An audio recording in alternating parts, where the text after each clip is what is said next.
The census is one attempt to move people into the natural world to appreciate it.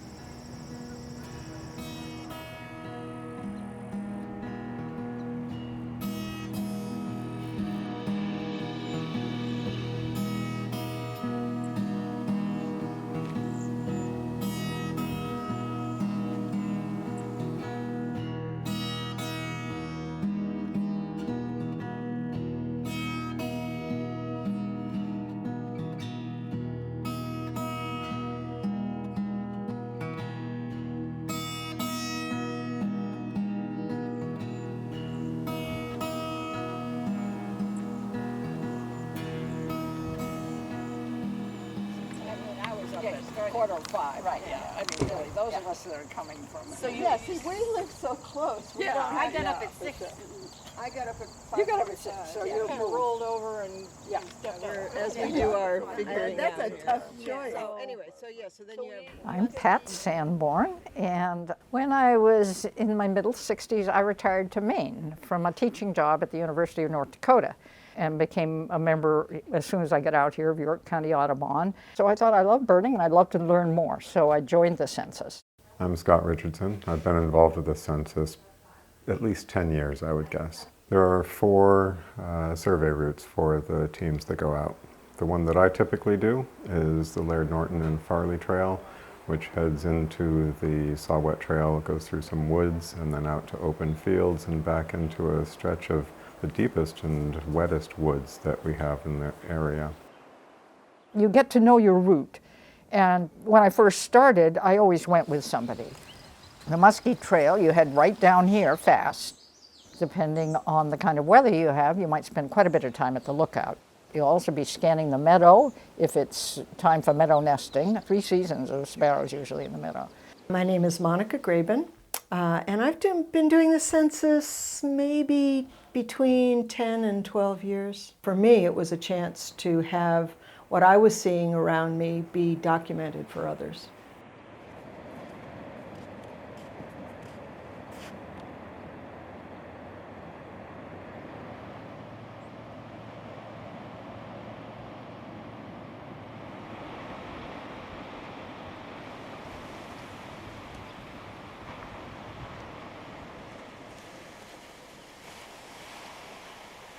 I'm Doug Hitchcox, the staff naturalist at Maine Audubon. Even in the less than 15 years that I've been really birding in Maine, there's definitely some changes from climate change.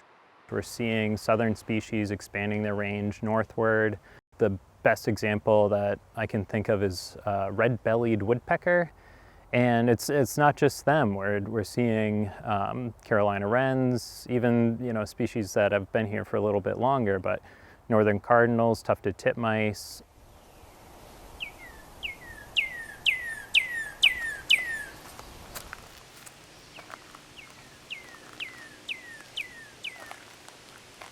My family has had a place in Kennebunkport since 1907, a summer place. Our family has a long history of birding from my grandmother. I mean, that's going way back. And then my dad started a list at Kennebunkport, one of these wonderful lists, where he recorded things seen from the house, things seen along the coast in the catchment area from Kittery up to Scarborough Marsh. My father didn't record any glossy ibis or any cardinals or any tufted titmouse. Now we're recording them all the time. They're very frequent here. Something has happened. These small-scale projects can actually help identify certainly more localized trends than you might be able to pick up on something on a national or global scale. As to how meaningful this data is. In the short term, probably not meaningful. In the longer term, there is some meaning to the data we're accumulating. Anything we accumulate has some meaning. We can look at changes in habitats, changes in climate. Once you have a solid set of data to look at, you can see patterns over time. Well, the Laudholm Census has been going on for almost 30 years, and in the early days it was paper and pencil record keeping, but about 10 years ago eBird came onto the scene.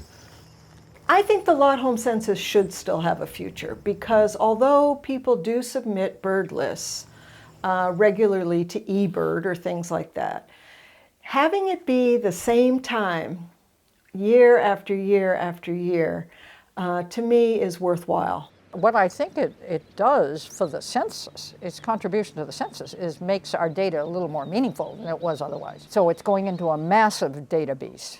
And in that way, it's part of a very large picture. We meet to have a tally. Mallard? No. 17. 6, 0. Okay. Any other dabbling ducks? No. We all kind of wait impatiently to tell our most exciting bird, you know, and we don't always confess it right away, particularly towards the end. If the bird isn't on the list, so tension is building. And Ann and I remembered our redpolls down at Wells Harbor. Remember that? Oh, yeah. Was so exciting. Yeah, this is a small group that have birded together for many years now. The census is important to me because I feel the data is useful. We're looking at trends that are important to note because we're in a pretty changeable environment right now. So I think that that's worth studying. I think we're deeply, deeply threatened. To me, climate change is far more important than most people realize. It's beyond the Laudholm Census, but we're part of an appreciation and a feeling for nature. These activities should continue. People should be doing more of them. As you feel more the value of your natural world, you maybe become a little more sensible about your response to what's happening to our climate.